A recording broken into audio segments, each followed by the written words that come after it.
hit the subscribe button if you want to receive more notifications of uploads. Also, give us a thumbs up if you enjoyed the video and leave a comment. I love to hear from you.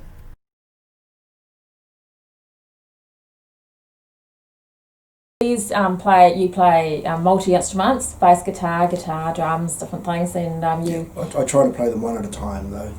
Yeah, and of course you used to play in a band called The Nod. Yep, many moons ago. And now you're with Apollo Steam Train and you've got a business as well. So rewinding it right to the beginning, what got you into music in the first place?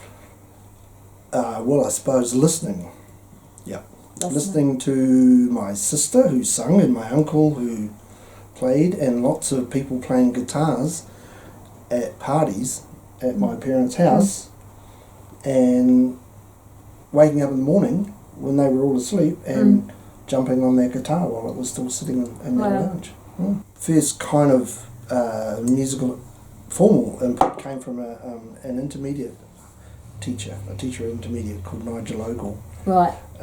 He is now a museum curator in South Taranaki, the Tawhiti Museum. Great place to go visit it. So in Form 1 he got us all into a band and we started playing Jimi Hendrix songs and got to learn about things like Jimi Hendrix and the older musicians, the Beatles and stuff, John Lennon, from someone who actually grew up in that era, a teacher. So there was that. And then I guess, once the rock and roll bug gets in, it gets in. Yeah, it does. It's hard to shake. Every time I've tried to give the music a rest, it's very hard. And I have this saying, and it's not just mine. You can take the boy out of the band, but you can't take the band out of the boy. It's very hard to do that. However, other musical influences, there's just so many. I mean, one of my favourite songs that I do in my solo act these days is Mac the Knife by Bobby Darin. Oh, yeah. My favourite vocalist of all time is Karen Carpenter. Oh, she's awesome. However, my favourite band of all time is Megadeth. Which would be the Nod sort of influence? Well, it's a bit harder, wasn't it? A very hard-edged That's right to Karen. Life in New Plymouth was all about Taranaki hardcore. The Nod, Sticky Filth. I mean, even the covers bands were hardcore. So it's a very New Plymouth's a lovely town, isn't it? I've only been there once. It is a lovely place. It was actually raining, pouring the whole time I was there, but it does that. It was a beautiful place. Yeah, it is a lovely place. Yep. Yeah, and how long were you in New Plymouth for? Were you brought up there? Well, I was born in Hawera, which is about an hour south of New Plymouth. Right. But adult life in New Plymouth. Kids were born in New Plymouth. Right. And the big part of my musical growth was there with the Nod. Had a lot of fun in that band, too much fun. I guess the highlights of that were very early in the piece we supported a band called Dr. Feelgood. Wow. Which, English I know them. Rock and blues. Graham Clark's favourite music. Yes, in fact, I think Brillo from one of their members. They sang with what's his name? No, there's a story, I can't quite remember it. One of the guitarists has gotten the name Brillo or something, I'm not sure. But they actually sang with them, I think. Yes, probably, I would imagine. Yeah. So there was that, and then we got to hang out with Jimmy Barnes and do some gigs with him, which was interesting. And he was still drinking those days, and of course we were still drinking in those days, so... That would have been awesome. Well, yeah, except, the memory's not that great about it. So when you say you hang out with them, did you talk to him? Or? Yeah, we gigged with him. Wow, cool. Yeah, it was good. And then I guess we released 2 albums, 2 and a bit, and another third one called The Greatest Hits. That's a good idea. Yeah. But when we released our second album, we then managed to secure a support slot for Iron Maiden in 1992 at the Logan Campbell Centre in Auckland, which was, for a bunch of boys from Taranaki, it was a pretty big thing. Yeah. Some funny stories came out of that, I've got to tell you. Our roadie, Lane Rapira, got one of the Iron Maiden posters and flipped it over. And because our dressing room was right next to Iron Maiden's, and so he got this poster, flipped it over, and with a marker pen wrote 668, the neighbour of the beast, and put it on our dressing room door. Oh, that's funny. Yeah, and Maiden thought that was just so hilarious. Oh, yeah. that's cool. That was one funny thing, but the other funny thing was that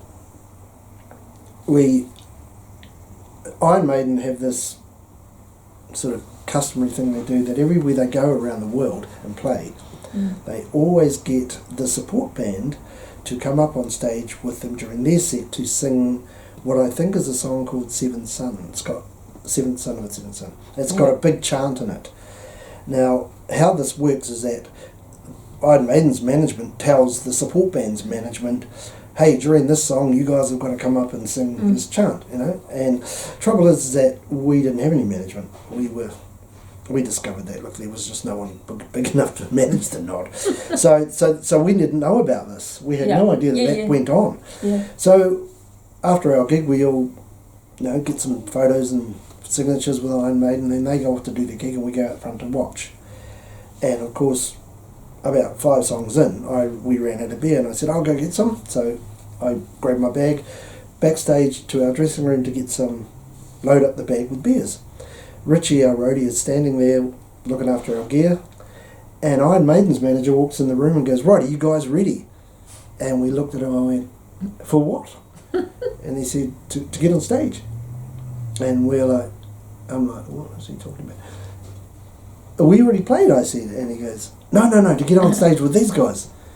And I'm like, what are you talking about? And he goes, didn't your manager tell you? And I said, we don't actually have a manager. And he said, you got to get on singing with these guys soon. And I was like, no, we didn't know. And he goes, well, where's your band? I said, they're out front watching Iron Maiden. Where do you think they are? And he said, well, you two, you want to get up? We just said, yeah. So we jumped up, and Richie was one side of Steve Harris and I was the other side of Steve Harris, and we were chanting away there. Every single white light in the house was on, so it was very, very bright. Yeah. Everybody could see everybody, and our other band members were out there looking in at us standing next to Steve Harris. Oh, that would have been better. And the moral of the story is, there's 2 morals. Always have a manager, and always drink excessively so you run out of beer and have to go backstage to get it. No, not always. I don't do that anymore, but still, it's a funny story. It's a true story. And so that was the Nod days. But here and I am now in Tauranga, and the variety of music and the musical community that's here is just beautiful. And I have a company of my own now called DHL Groove. DHL Groove, what does that mean? Okay, so DHL stands for DHL, as in DHL Groove. Cool. And what does your company do? Okay, so mainly it hires me out as an artist, or a drummer, or a bass player, or a guitarist, or a singer, or a quizmaster, or a wedding celebrant soon. So rather than become a member of a band, I simply contract with other people, other bands, other duos, or cafes and bars, so that all I have to do really is simply manage that contract.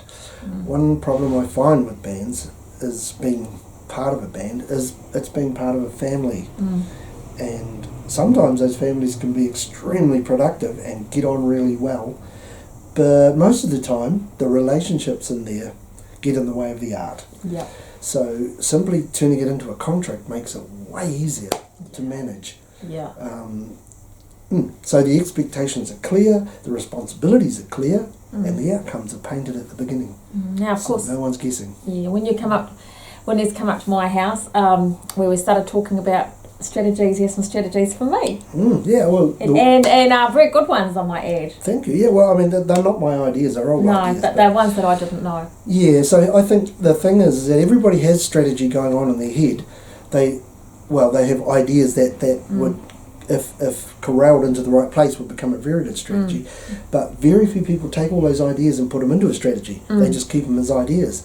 And if by chance sometimes that just land on the right page at the right time, it'll look like a great strategy was worked out. Right. But 9 times out of 10, that's just by chance. The other option is taking these ideas and turning them into a strategy by thinking about it. That's right. Yeah.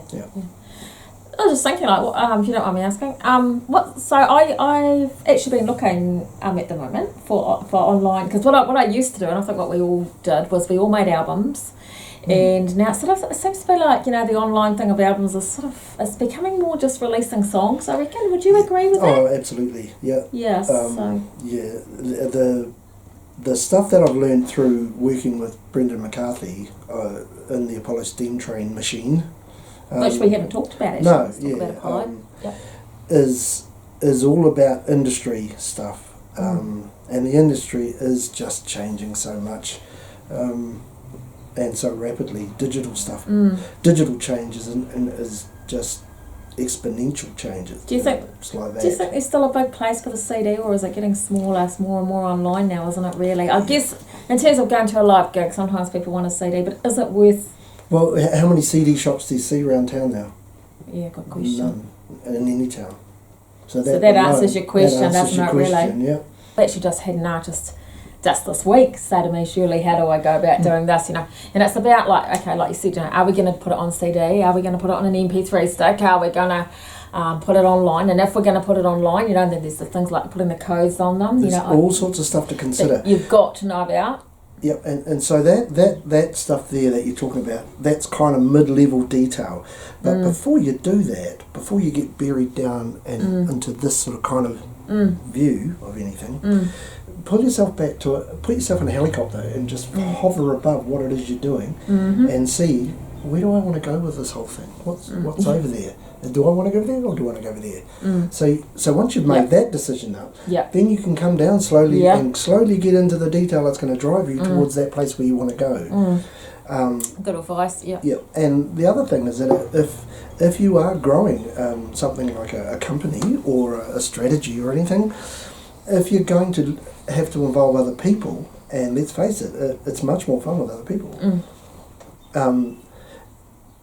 You need to be able to lead people in a direction, and they need to be able to trust you that you can lead them, and they also need to trust you that you know where you're leading to.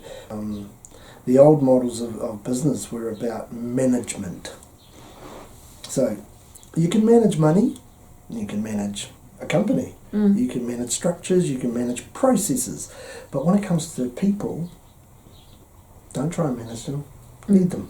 They just get to this job of authority and use their authority like a club to people. Look, if you don't do that, I'll sack you. Yeah. That's not leadership. That's why companies fail over and over and over and over. And it can happen to a small organisation. Bands. Here's a perfect example.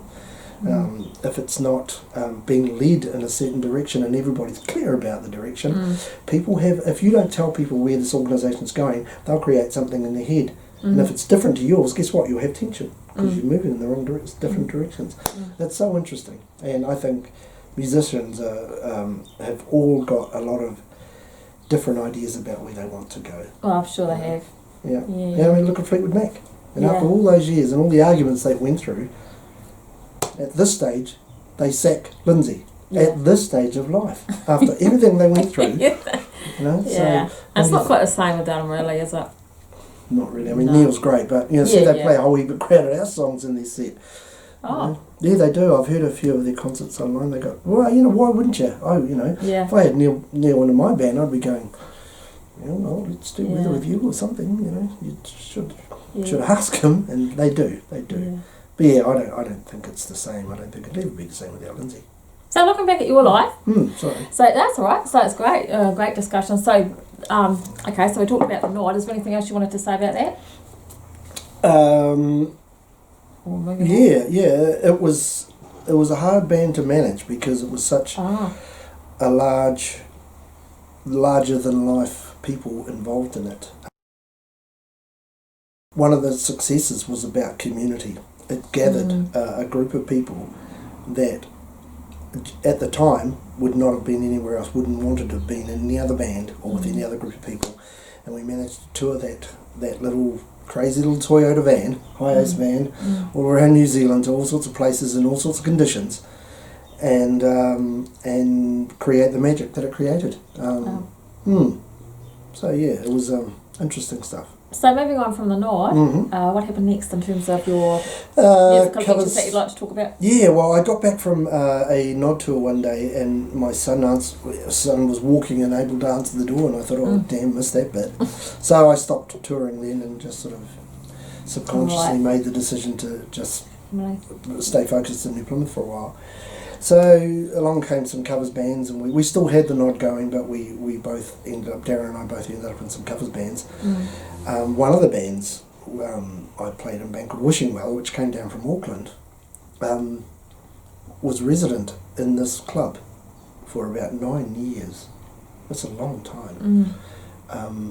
And the reason it lasted so long is because, again, community.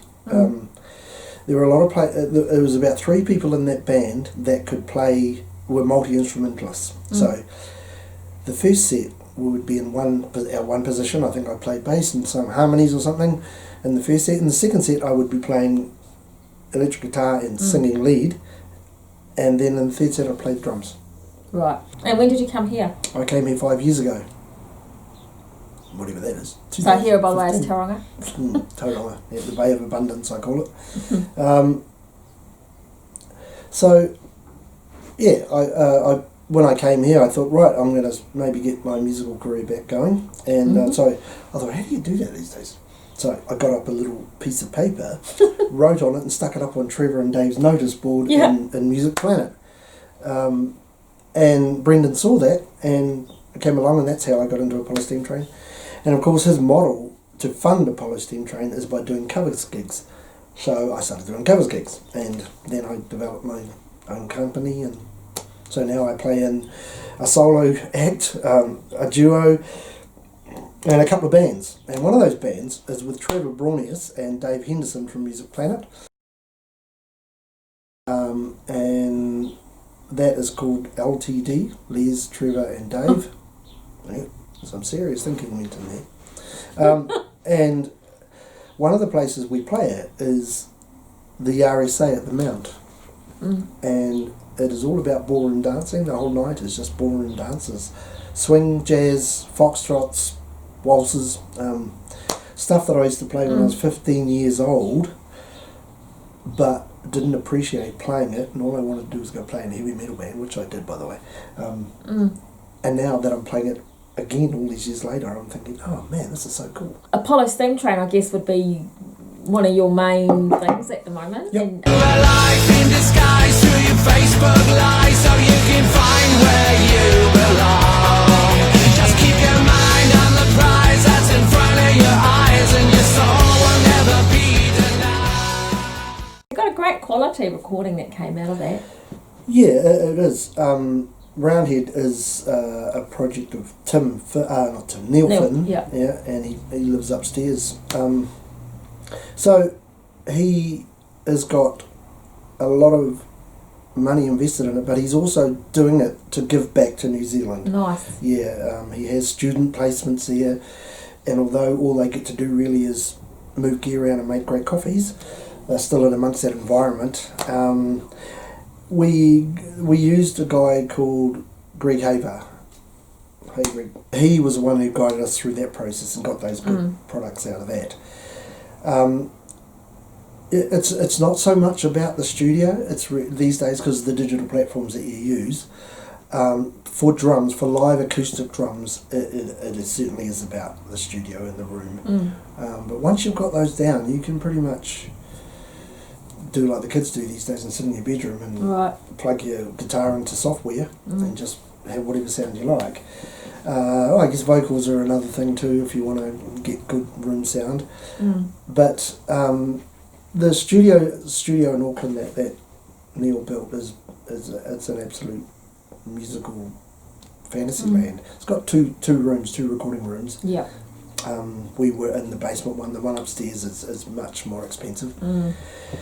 But yeah, being in a place like that with a man like Greg was certainly a good go. I mean, with the Nod, I'd recorded 3 albums and 2 and a bit, and over various places and in different studios. But that was all analog days, and of course the difference between recording drums on analog compared to digital is that it's a lot harder, it takes a lot longer, and you've got to be way more precise. So that experience there was helpful in the studio in a way, but I knew that the whole ball game at Roundhead was going to be different simply because of the digital platform, and it was just so good. You could record a drum track one beat at a time if you wanted to. I have to say with my daughter did actually say, you know, because she doesn't like anything that I do or anything. Basically, you know how kids. It's her job not to like it. She's 20. I mean, she's not a kid, but she actually heard Apollo Steam Train me playing one of these songs, and she said, "I like that song." I think that's the first time she's ever liked anything that I've actually played. So congratulations. Thank you. Well, because that's a young audience, you know. Brain Bell Jangler is a pop song. Greg Haver, because Brendan basically gave him a brief look. We got the song, can you turn it into a marketable radio song? And he did, and he put some nice effects on it, but the thing he added in at the end was a tambourine. And right. And it over the top of it you can hear, because when he went in the studio and he was putting it in there, well, I looked at Brendan and I went, I don't remember that being in it, mate, and he goes, that's what he wants in there. And it does come out, it does, it's a nice... Tambourine can make it, absolutely, on the right song, can great. make a lot of difference. So I've coined the phrase haverine, which means adding a tambourine to a song. If you produce it, does it. Anyway, but that song has got some great quality recording and production on it. It's just massive. Yeah. So it's not just the studio, it's the people you take with you. It's the goal you have in mind. That's the most important bit, because Brendan said to him, I want this radio friendly. And we trusted him. And look what we got out of it. Awesome, yeah. It's a gold track, isn't it? That's it's lovely. great, yeah. And of course, Apollo Steam Train, you're the member of the well, you and Brendan are the member of the strategies. Where you see Apollo Steam Train going from here? Well, the kind of the train kind of got taken off tracks. The train tracks, I suppose. Derailed. Decommissioned, actually. To undergo some strategy changes. So the first... Remember I said to you, people have strategies already in their head. They evolve into something, but sometimes by chance and sometimes by a little bit of thinking. So as that's gone in the last 4 years, it's got to a stage where that last strategy, i.e. the 4-member rock band playing live, kind of reached its end of the line, which is a good analogy for a train, I suppose. But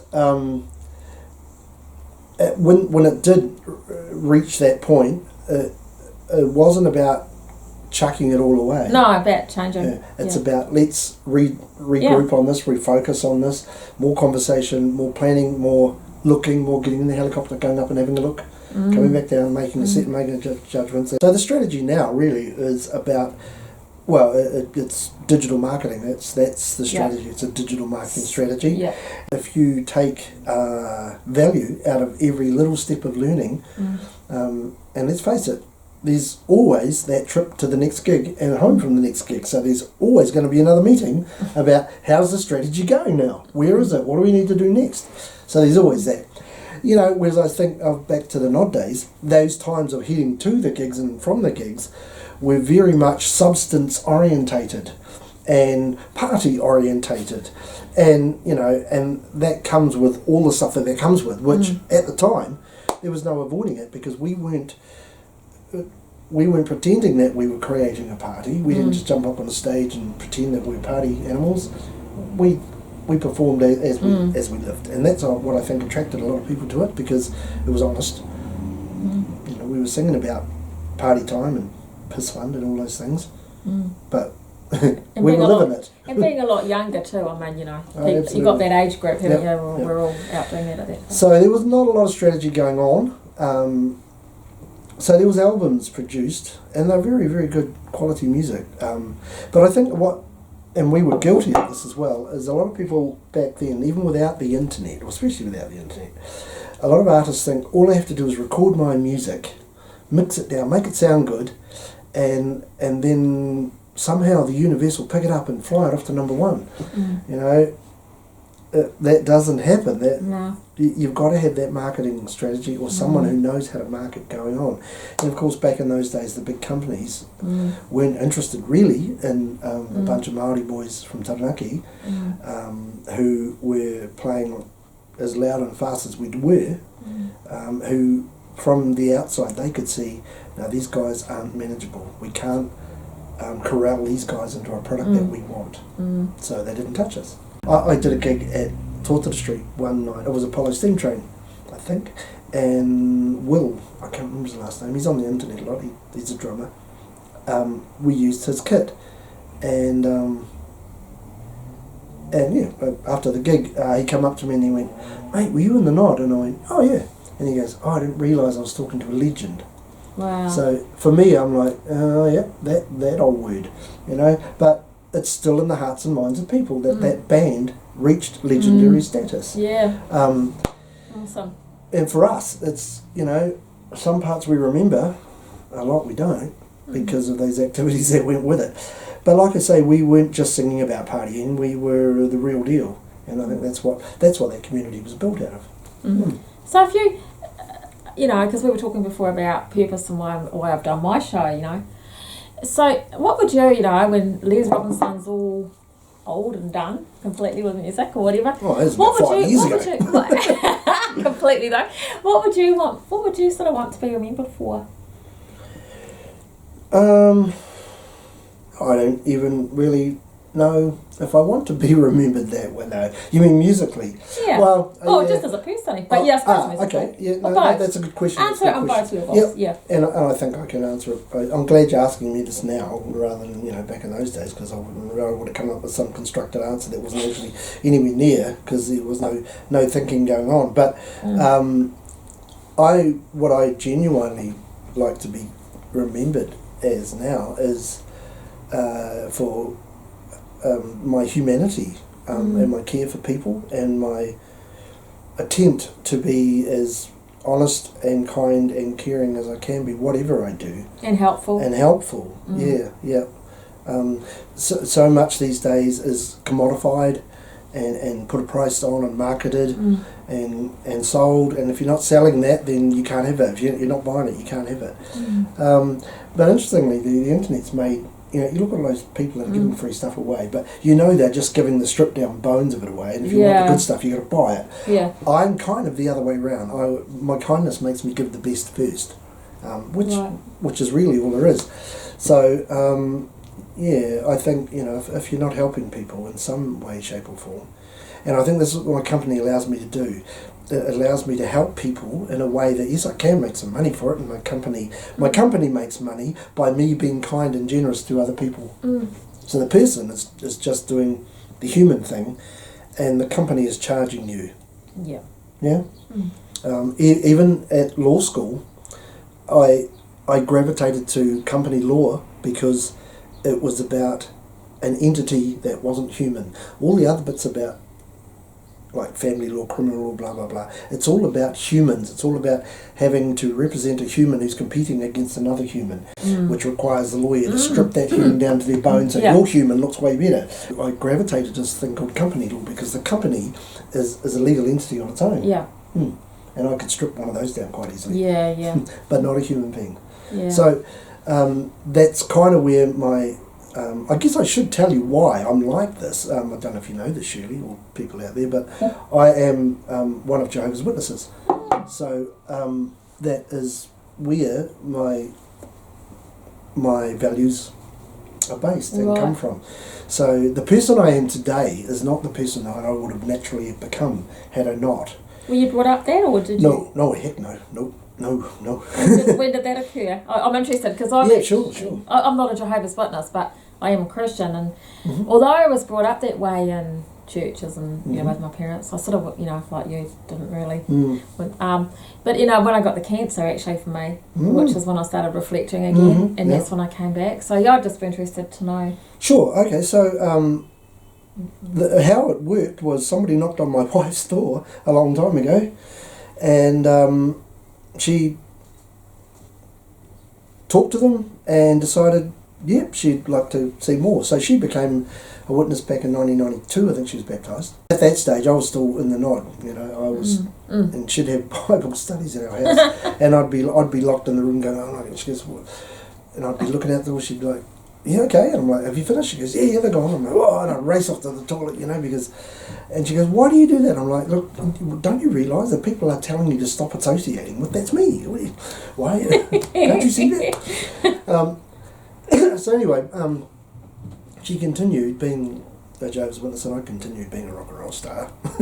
And at some stage, I think when I stopped touring and started just staying local, and by osmosis I absorbed a lot of the information that goes with it.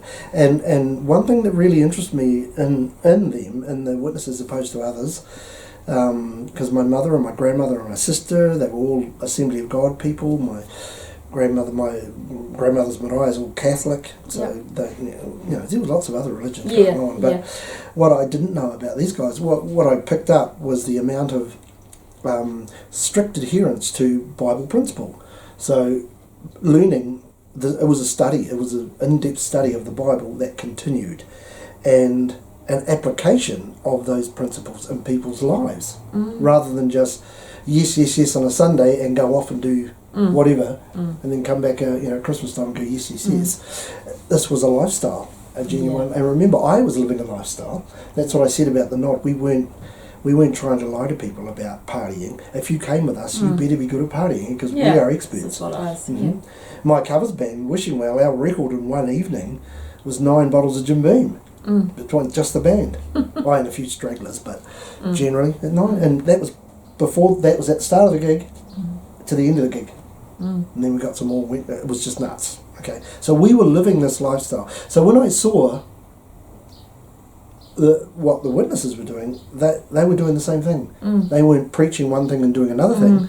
They were preaching one thing and living that thing. And of course I identified with that, because that's what we did. We didn't sing about parties and then go home. No. We sung about parties and carried on partying, you know. So it was genuine, I guess is the word I'm looking for.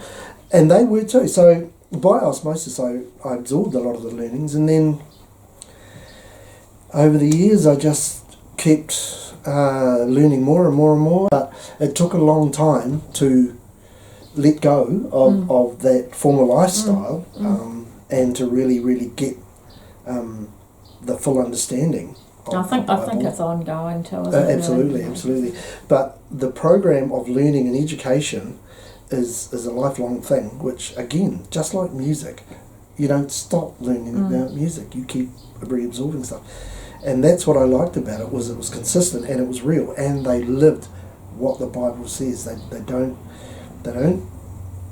learn what the Bible says and then go off and do something that society says is okay. If God says it's okay, we'll do it. But because there's a scripture in there that says, you obey the law of the land except if it contradicts God's law, and they stick to that. And now I can see the beauty of it. The wisdom of it.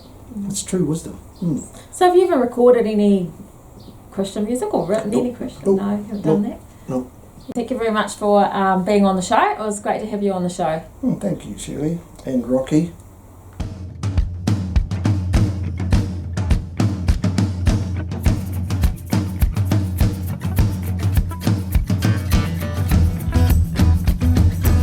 Remember to hit the subscribe button if you want to receive more notifications of uploads.